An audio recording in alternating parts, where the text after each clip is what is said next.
Selamat datang di Sejuk Podcast seputar jasa keuangan. Sebelumnya kenalin saya, Edwin, merupakan host pagi ini. Pagi ini kita akan mengupas tuntas terkait praktik gratifikasi yang dapat berdampak terhadap integritas sektor jasa keuangan. Untuk memperoleh pemahaman yang komprehensif, saya telah mengundang dua narasumber yang tentunya terkemuka saat ini. Yang pertama ada Mbak Lia selaku pakar hukum perbankan. Selamat pagi. Yang kedua ada perwakilan dari Otoritas Jasa Keuangan yaitu Mbak Fitri. Selamat pagi. Wah, sebelum memulai diskusi pagi ini, kita saksikan cuplikan berikut ini. Sekilas info kembali hadir menyapa Anda hari ini bersama saya Astri Nur Hafifah. Kepercayaan masyarakat terhadap sektor perbankan kembali diuji. Kali ini, sebuah kasus gratifikasi besar melibatkan salah satu bank ternama di Indonesia. Praktik pemberian suap yang diduga telah berlangsung lama ini tidak hanya merugikan negara, tapi juga berpotensi merugikan nasabah. Kepolisian daerah Bengkulu telah menangkap oknum berinisial Capung yang merupakan pegawai dari Bank Jayabaya karena telah melakukan fraud senilai 200 miliar.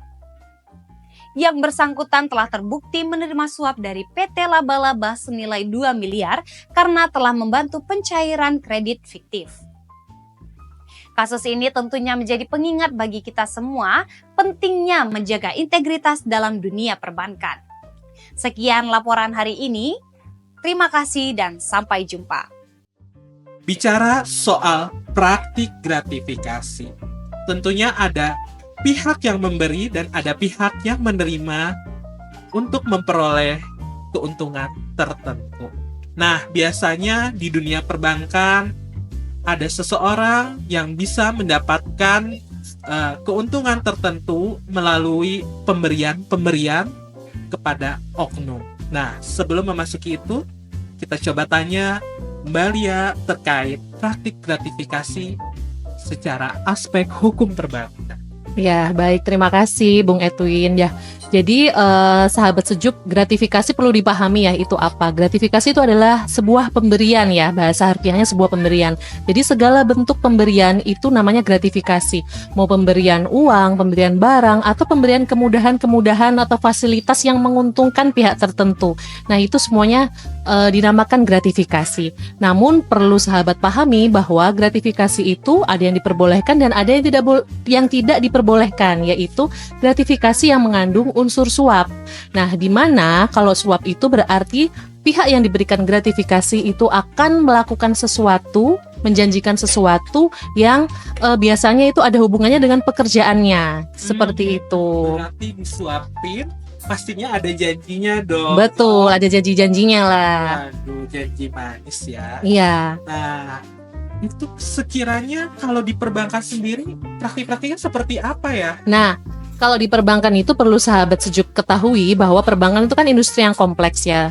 Maka dari itu perbankan itu juga tunduk ke undang-undang perbankan. Nah, oleh karena itu pihak-pihak yang melakukan gratifikasi itu harusnya kalau misalnya udah tergolong kategori fraud itu juga akan dikenakan pasal-pasal dalam undang-undang perbankan, yaitu udah kena tindak pidana perbankan. Nah, oleh karena itu alangkah lebih baik bahwa semua lembaga institusi pemerintahan, institusi lembaga bank atau lembaga yang lain itu semuanya punya suatu bentuk manajemen gratifikasi. Nah, manajemen gratifikasi itulah yang penting karena khususnya nih ya Bung Edwin, untuk pemerintahan itu mereka ada kewajiban pelaporan loh ke KPK. Setiap bentuk gratifikasi itu harus dilaporkan ke KPK.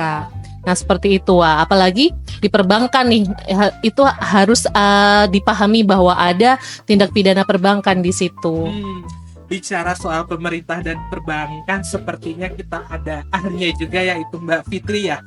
Nah, Mbak Fitri, kira-kira peran upaya apa sih yang dilakukan OJK khususnya dari sisi internal untuk memitigasi dari praktik gratifikasi? Oke, baik Bung Edwin. Jadi sebagai lembaga pemerintah ya Bung Edwin ya, tadi Mbak Lia sudah sampaikan kita punya kewajiban kepada KPK. Nah, untuk menjalankan kewajiban tersebut gitu. Di OJK itu sendiri kita sudah punya pengaturan dari sisi pengaturan dan dari sisi infrastruktur yang sangat jelas dan tegas gitu, mengatur pegawai OJK itu tidak boleh menerima gratifikasi. Dari segi pengaturan itu kita punya namanya peraturan Dewan Komisioner dan surat edaran Dewan Komisioner yang mengatur mengenai pengendalian gratifikasi di lingkungan OJK seperti itu. Dari segi infrastruktur kita juga punya satuan kerja yang membawakan fungsi untuk pengendalian gratifikasi. Saya sebagai pegawai di satuan kerja lain gitu ya Bung Edwin harus melapor kepada satuan kerja pengendalian gratifikasi tersebut apabila terjadi gratifikasi baik yang disampaikan melalui saya misalkan atau disampaikan oleh orang lain yang saya ketahui gitu. Jadi itu saya punya kewajiban untuk melaporkan hal tersebut. Oh, berarti sudah tersentralisasi ya terkait Betul. penanganannya. Cukup luar biasa sekali, ternyata dari sisi internalnya saja sudah terjaga ya tata kelolanya. Mungkin aku mau lebih tanya lagi lebih dalam nih supaya sahabat sejuk juga tahu gimana sih peran OJK terhadap sisi eksternalnya untuk memitigasi dari adanya perilaku gratifikasi. Oke, dari sisi peran OJK mengatur dan mengawasi lembaga jasa keuangan ya, berarti Bung Edwin ya. Dan hal ini berarti perbankan nih, karena kita lagi bicara lembaga jasa keuangannya perbankan. Nah, sebagaimana yang kita tahu tadi peran OJK kan mengatur, mengawasi gitu Bung Edwin. Nah, yang diawasi itu adalah lembaga jasa keuangannya, berarti dalam hal ini itu adalah banknya. Nah, sementara pelaku gratifikasi itu umumnya adalah orang perseorangan gitu, baik itu pegawai banknya, masyarakat, ataupun pihak utama dari banknya itu sendiri, mereka menerima gratifikasi. Nah, gimana sih peran OJK gitu? Peran OJK tentu dalam artian luas adalah memberikan pengaturan dan ruang gitu, bahwa bank itu harus menerapkan tata kelola yang baik gitu, good corporate governance-nya, di mana itu nanti akan dinilai oleh OJK sebagai salah satu bentuk pengawasan gitu. Nah, dalam hal ini yang menerima gratifikasi itu adalah pihak utamanya direksi, dewan komisaris gitu dari satu bank. Itu OJK punya kewenangan lebih gitu, memberikan sanksi kepada pihak utama ini. Dalam hal pihak utama ya Bung Edwin ya. Contoh sanksinya apa gitu? Contoh sanksinya misalkan penilaian kembali pihak utama gitu. Nah itu pihak utamanya bisa dinilai kembali tuh, bisa nggak jadi pihak utama bank lagi kalau seandainya dia menerima gratifikasi karena ada unsur integritas yang dilanggar di situ. Ada ya, karena kan salah satu menjadi pihak utama bank kan nggak bisa ujuk-ujuk ya, harus orang yang punya integritas, kemampuan intelektual yang baik gitu ya, dan sebagainya sih. Wah, luar biasa sekali, ternyata OJK sangat berintegritas tentunya ya. Kalau kita lihat sebetulnya Mbak Lia, berarti kita sudah punya perangkat pemerintahan yang cukup mumpuni ya, baik dari sisi infrastruktur maupun dari sisi ketentuan. Nah, mungkin kita juga perlu pendapat nih dari Mbak Lia. Sekiranya untuk masyarakat ini perlu upaya seperti apa ya Mbak untuk menghindari perilaku gratifikasi itu sendiri? Iya, nah kalau dari sisi masyarakat itu sendiri berarti masyarakat itu harus well known tentang produk banknya, tentang produk bank. Kemudian itu yang pertama ya. Kemudian yang kedua adalah dia harus pahami kemampuannya sendiri. Misalnya nih seseorang masyarakat pada umumnya ingin diberikan fasilitas kredit oleh suatu bank, tapi secara kemampuan dia dinilai tidak mampu untuk melakukan pengembalian fasilitas tersebut ke bank. Nah, itu akhirnya dibuatlah celah gimana caranya dia dapat fasilitas itu dengan memberikan gratifikasi ke pihak terkait bank. Nah, itulah sebenarnya suatu bentuk-bentuk gratifikasi sebagaimana tadi mungkin video cuplikan yang kita lihat bersama ya teman-teman ya. Nah, seperti itu sih.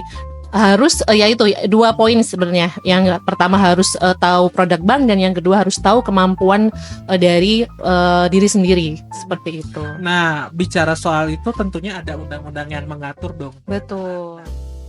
Intinya berarti kita Sobat Sejuk perlu sangat memahami produk yang kita akses atau produk yang kita gunakan. Lalu kita juga perlu memahami dampak hukum dari setiap apa yang kita lakukan. Sekian dari kami, mari kita tolak gratifikasi.